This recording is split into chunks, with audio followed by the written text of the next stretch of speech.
यांना मी नमन करतो, त्यांच्या चरणी नतमस्तक होतो। या देशामध्ये ज्यांनी हिंदू अस्मिता जागृत ठेवली, ज्यांनी अनेक आक्रमणानंतर सनातन धर्म जिवंत ठेवला, ज्यांनी लोकशासन आणि लोकप्रशासन कसं असू शकतं याचं आदर्श उदाहरण छत्रपती शिवरायांच्या नंतर दिलं, अशा पुण्यश्लोक अहिल्यादेवी होळकर यांना अभिवादन करण्याकरता आम्ही सगळे लोक या ठिकाणी एकत्रित आलो आहोत। मागील वर्षी आम्ही त्यांच्या 300व्या जयंतीच्या निमित्ताने चोंडीमध्ये मंत्रिमंडळाची बैठक घेतली।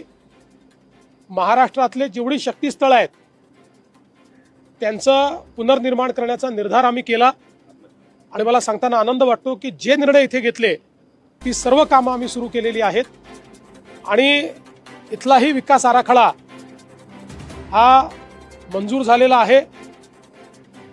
प्राध्यापक राम शिंदेजी यांच्या नेतृत्वात त्याच्या सर्व काही गोष्टी आम्ही पूर्ण केलेल्या आहेत। फक्त आचारसंहिता सुरू असल्यामुळे आम्हाला आज भूमिपूजन करायचं होतं पण ते करता आलं नाही।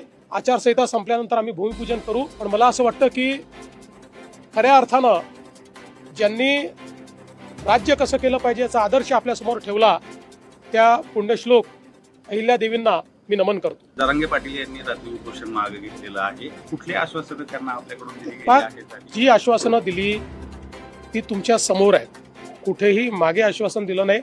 त्यांनी स्वतः ती वाचून दाखवलेली आहेत, विखे पाटील, प्रसाद लाड यांनी ती वाचून दाखवलेली आहेत।